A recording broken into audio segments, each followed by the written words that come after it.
On considère un rectangle ABCD avec ses dimensions. Notons que son aire est de 80 et on regarde un point M qu'on place sur le segment AB. Voilà, alors il peut se déplacer et on trace un carré comme indiqué ici. Puis on prolonge les côtés du carré et on obtient un deuxième quadrilatère ici. Et la question qu'on va se poser est la suivante, les questions. Comment placer M sur le segment AB pour obtenir, par exemple, la valeur minimum de l'aire, qui est ici. Bon, alors, la valeur maximum, ce n'est pas intéressant parce que c'est 80. On voit que si on prend M très très près ici, on obtient la totalité de l'aire. On aura aussi des réponses à ce genre de questions. Est-ce qu'on peut avoir l'aire en bleu égale 60 ou l'aire en bleu égale la moitié de l'aire du rectangle ABCD, c'est-à-dire 40. Dans un premier temps, on va apprendre à faire ce dessin.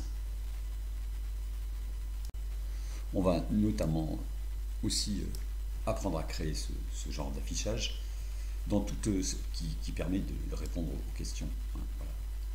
Dans toute cette vidéo, on va rester au niveau des petites classes du collège. Dans un premier temps, on crée le quadrilatère ABCD. Alors on aura intérêt à avoir une grille, voilà, pour bien placer les points. Donc on trace un polygone A, le B, C et D. Et pour finir le polygone, il faut revenir en A. Ensuite, on prend un point M sur le segment AB. Alors, c'est un point sur l'objet. Ici, ça sera sur le polygone qui s'appelle poly 1, ce n'est pas grave. E, alors je le renomme M. Je fais un clic droit et à renommer, je peux placer M. Voilà. Ce point M, je vais aussi le mettre en rouge. Alors, dans ses propriétés, couleur rouge et le style, par exemple, ceci. Alors maintenant, on voudrait obtenir un carré, donc on va tracer un cercle de centre A, qui sera un cercle centre-point, c'est-à-dire centre A, passant par le point M. Du coup, on va créer l'intersection qui est ici. Alors, intersection entre deux objets, c'est important, on le crée ici. Puis, on n'a plus qu'à tracer des parallèles. Alors, parallèle à cet axe, passant par M, et à cet axe, passant par E. Notez qu'on a pris le point A à l'origine, ce qui n'aura une importance que plus tard. Alors maintenant, il faut créer encore d'autres intersections, qui sont tous les points qui sont ici. Voilà. Et on n'a plus qu'à créer deux autres polygones. Alors, on va peut-être d'abord un petit peu cacher celui-ci. Alors, dans ses propriétés, on va dire que son opacité est nulle. Voilà. Sinon, on ne verra pas les deux nouveaux polygones. Je les trace maintenant.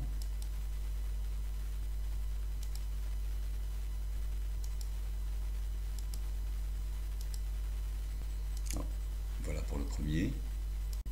Notez que l'aire de ce polygone qu'on vient de créer s'affiche ici à gauche, c'est 5,86. Il s'appelle poly 2, poly 2 c'est son aire. Poly 1 c'était le grand du départ. Bon, on voit bien l'aire qui peut varier quand M varie. Voilà. Alors on crée maintenant le deuxième polygone qui est ici.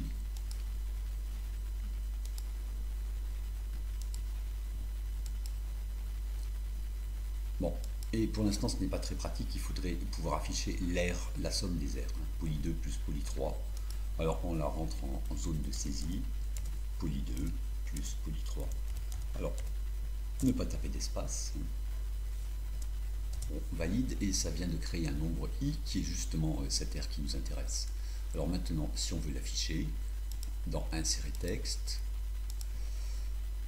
on tape, alors le texte, on y verra mieux ici, on tape l'aire égale, et l'aire en fait totale elle s'appelle i. Alors il faut ici aller chercher dans les objets l'objet i pour qu'on ait une bonne actualisation. Voilà, il est ici. Et on a obtenu ce qu'on espérait.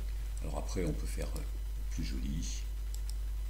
Pour avoir des propriétés, on peut mettre le texte en couleur, en plus grand, en gras. On peut mettre sérif, voilà. Et on a obtenu le dessin qui nous permet de répondre aux questions posées au départ. Alors bien sûr, on peut aussi maintenant cacher ce qui ne nous sert plus. Par exemple, le cercle ici qui s'appelle conique, je peux le cacher. Je peux aussi cacher les de droite, voilà. Surtout pas les effacer, on les cache seulement. Alors ici, j'ai bêtement aussi caché le premier polygone, le deuxième, donc je le remontre. Voilà. Donc la figure fonctionne bien maintenant.